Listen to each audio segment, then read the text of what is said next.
Good morning, sixth class. In the previous class, we have discussed up to the fill in the blanks.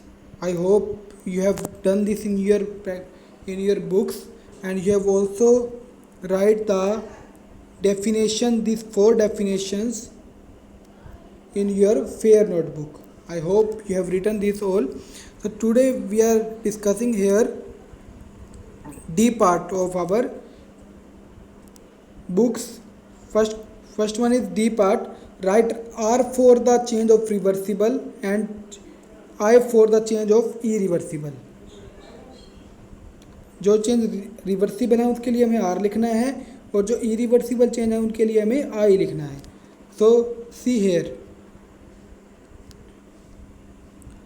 First one is water from ice. So water from ice, it is reversible change. So we will write here R. Next question, glass break. Glass break. So it is irreversible change. It is irreversible change. Reverse नहीं हो सकता ये, तो it is irreversible change. अगर glass break हो जाता है तो वो उससे हम वापस ग्लास नहीं ले सकते, तो it is irreversible change. Seed grow into a plant. Seed grow into a plant. It is also irreversible change. एक सीड से एक प्लांट ग्रो हो गया तो उसको हम रिवर्स नहीं कर सकते, तो it is irreversible change. Air is field in football. Football में हमने एयर फील किया तो उसको हम डिफ्लेक्ट भी कर सकते हैं, एयर को बाहर निकाल सकते हैं, तो it is reversible change. So we will write here R. After oil is boiled. Oil को बॉईल किया गया है तो it is irreversible change. Oil को बॉईल किया गया तो कौन सा चेंज हो गया? Irreversible change. Next one is clothes are dipped in water. Water में क्लोथ्स को डिप किया तो कौन सा चेंज हुआ? Reversible change. We will write here R. After that vegetable is cooked तो कौन सा चेंज हुआ? आई. तो we will write here irreversible change I. After that classify the flowing change as physical और केमिकल चेंज. अब इन चेंजों में हमको ये बताना है कौन सा फिजिकल चेंज है और कौन सा केमिकल चेंज है. तो कौन सा फिजिकल चेंज है उनके लिए आगे मैंने पी लिख रखा है और जो से केमिकल चेंज है उनके आगे मैंने सी लिख रखा है. First one is melting of an ice cream. एक आइसक्रीम मेल्ट हो गई तो कौन सा चेंज हुआ? ये फिजिकल चेंज हुआ, क्योंकि आइसक्रीम की शेप साइज चेंज हुआ है. ठीक है, कोई नया सब्सटेंस नहीं बना यहाँ पे, तो ये फिजिकल चेंज हुआ. After breaking of a cup. एक कप टूट गया, ब्रेक हो गया, तो उसमें उसकी फिजिकल स्टेट चेंज हुई है, तो ये क्या हो गया? Physical change. After water changing to form steam. Water जो है वो स्टेम में बदल गया, स्टीम में बदल गया. वाटर जो है वो स्टीम में बदल गया, तो कौन सा चेंज हो गया? ये फिजिकल चेंज. क्योंकि वाटर से स्टीम में बदल गया तो कोई नया सब्सटेंस फॉर्म यहाँ पर नहीं हुआ. स्टीम से दोबारा वो वाटर में कन्वर्ट हो सकता है, तो इट इज़ स्टेट चेंज हो रही है यहाँ पे, तो it is physical change. After burning of food. Burning जहाँ पर आ जाए तो वो केमिकल चेंज होता है, तो it is chemical change. After that digestion of food. Food को डाइजेस्ट करना, तो जब हमारा फूड हमारी बॉडी में डाइजेस्ट होता है तो वहाँ पर बहुत सी केमिकल रिएक्शंस होती हैं, तो कौन सा चेंज हुआ? Chemical change. Switching off the fan.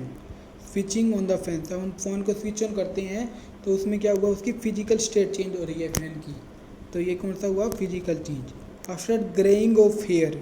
Hair का ग्रे हो जाना, ये केमिकल चेंज है, इसमें नया सब्सटेंस बन रहा है, जो हेयर है वो ग्रे हो रहे हैं, तो कौन सा चेंज हुआ?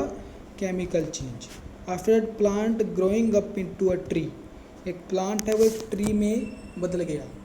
एक प्लांट है वो बड़ा ग्रो हो गया और एक ट्री में कन्वर्ट हो गया, तो कौन सा चेंज हुआ? Physical change. उसका शेप साइज चेंज हो रहा है. After deflating of a cycle tyre.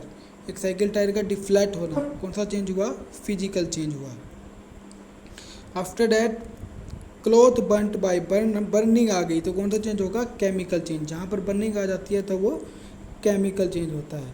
So this you will write in your books. And this definition I hope you have written in your fair notebook, and the students who have not written, write this 4 definition in your fair notebook. This 4 definition you will write in your fair notebook.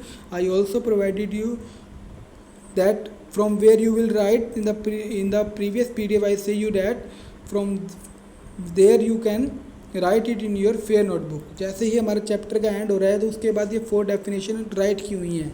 तो ये 4 definition आपने अपनी fair notebook में right करनी है वहाँ से देख के. After that changing the flowing change we have done. After that question answer. तो फर्स्ट 2 क्वेश्चन आंसर.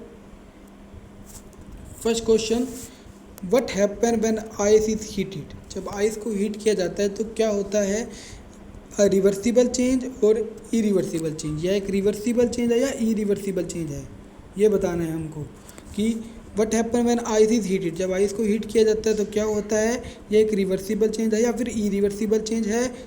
अपना आंसर का जस्टिफाई करना है. तो what is the answer, when ice is heated. जब आइस को हीट किया जाता है, it is converted into water. Heat करने पर आइस किस में बदल जाती है, वाटर में. तो इट इज़ रिवर्सिबल चेंज, क्योंकि हम वाटर को दोबारा फ्रीज करके दोबारा उसको आइस में बदल सकते हैं. Because after freezing water we can get ice back. So it is reversible change, क्योंकि जब हमने आइस को हीट किया, हीट करने पर वो किस में बदल गई, वाटर में. और जब हम वाटर को फ्रीज करेंगे, कूल करेंगे, फ्रीजिंग करेंगे उसकी, तो वो आइस में बदल जाएगा.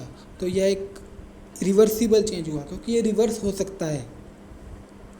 दोबारा हम वाटर से आइस को ले सकते हैं. After second question, what happen when lemon juice is mix with baking powder. जब लेमन जूस को बेकिंग पाउडर में मिक्स किया जाता है, आप ये एक्टिविटी अपने घर पर भी कर सकते हैं. आप थोड़ा सा लेमन जूस लीजिए और उसको वॉशिंग सोडा या फिर बेकिंग पाउडर में थोड़ा सा डाल कर दीजिए. कोई मीठा सोडा जो आपका होता है, जिसको हम बेकिंग पाउडर कहते हैं, उसमें आप थोड़ा सा लेमन जूस को डाल कर देखिए. थोड़े टाइम के बाद उसमें से एक गैस बाहर निकलेगी, उसमें बबल्स बन जाएंगे और एक गैस प्रोड्यूस होगी जो होगी कार्बन डाइऑक्साइड गैस. तो ये कौन सा चेंज है, फिजिकल चेंज है या केमिकल चेंज है, हमको जस्टिफाई करना है हमारे आंसर को. So what is the answer, when lemon juice is mix with baking soda. जब लेमन जूस बेकिंग पाउडर के साथ मिक्स होगा तो the carbon dioxide and water is produce. तब क्या प्रोड्यूस होगा, वहाँ से कार्बन डाइऑक्साइड एंड वाटर मिलेगा हमें. तो ये कौन सा चेंज है, केमिकल चेंज है, क्योंकि एक नया मटेरियल मिल रहा है हमको यहाँ से. क्योंकि हमको यहाँ से एक नया मटेरियल मिल रहा है, तो ये केमिकल चेंज है. Because in this reaction new material is form. क्योंकि इस रिएक्शन में नया मटेरियल फॉर्म हो रहा है.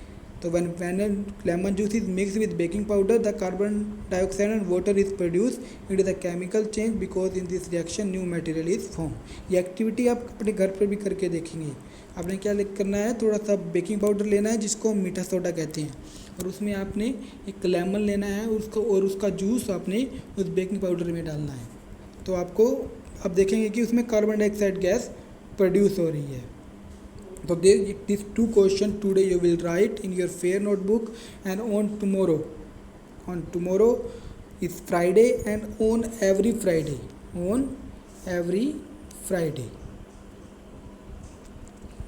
Friday I will take test of science.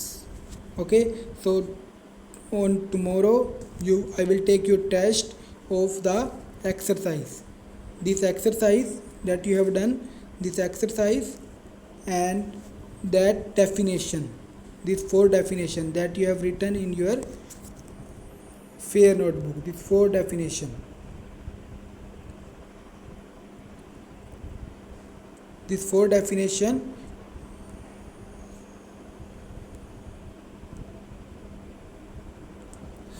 you will write in your fair notebook. Okay, so this 4 definition and this book work, this all you will learn today, and tomorrow I will take test of this exercise and the definitions. Okay students, so do it and stay home and stay healthy.